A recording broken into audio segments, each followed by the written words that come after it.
Guys, umiiyak ako ngayon.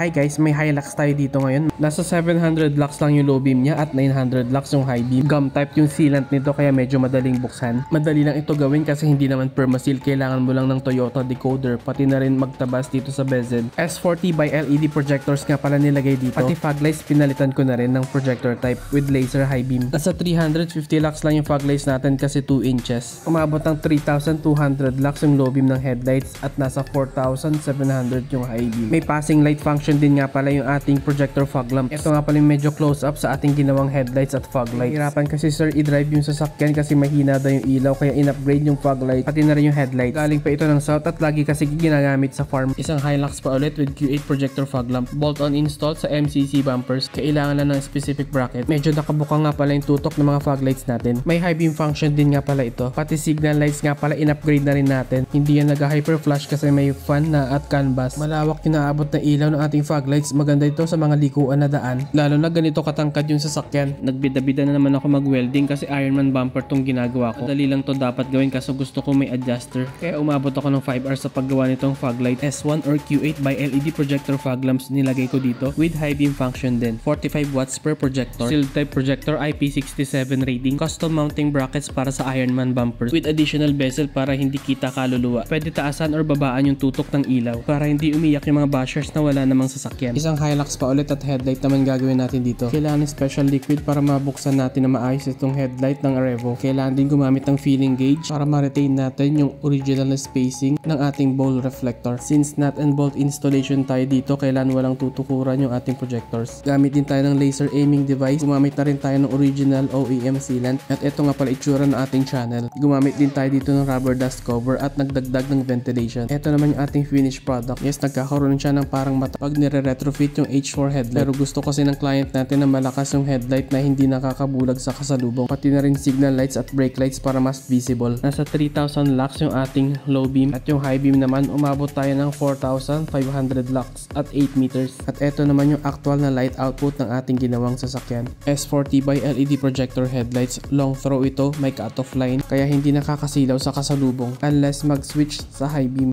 Isa pa ulit Hilux gagawin natin. Nasa 600 lux yung kanyang high beam at 8 meters. S35 version 2 naman ilalagay natin dito sa kanya. Same sa S40 natin na naka-prism pero mas maliit yung fan. Sa intensity hindi sila nagkakalayo ng ating S40. Same lang sila naka-prism na pero mas makapal yung liwanag ng ating S40. Sa fitment hindi rin mahahalata unless silipin yung fan sa likod. Nasa 65 watts per projector itong S35 version 2. Medyo mas madali lang ito install kasi mas slim yung likod nito. Mas maliit yung fan. Ito yung napili ng client natin para bumagay din sa blue lens na projector fog lights niya. Nasa 3,000 lux yung ating low beam at yung high beam naman umabot tayo ng 3,900 lux. Yung fog lamps nito ay Q8 S1 by LED projector fog lamps. Umabot siya ng 1,100 lux. At ito yung ating finished product dito sa Hilux J 4x4. Daily driven ito ng ating client na medyo pang light trail pagka may long weekend. At yung mga upgrades nito kung ano lang yung importante talaga kagaya nitong headlight projector retrofit. Kita pa rin yung kalsada kahit nabasa kasi yellowish yung ating hotspot tapos yellow din yung fog lights para all weather all season use. Pinalitan ko na rin ng LED yung mga signal lights nito para mas visible pa siya. And last but not the least yung Hilux ng uncle ko from LU. Q5 HID projectors yung nakalagay dito sa kanya at papalitan natin to ng ating S40 by LED projectors. Syempre ginamitan ulit natin siya ng feeling gauge pati na rin ng ating laser aiming and leveling device. Nasa 2,100 lux yung low beam nito at nasa 3,000 lux naman yung high beam. Yung fog lamps naman nito ay umabot ng 2,000 lux with laser high beam yan kaya umabot ng 3,500 lux yung high beam. At ito naman yung ating finished product S40 headlights tapos S2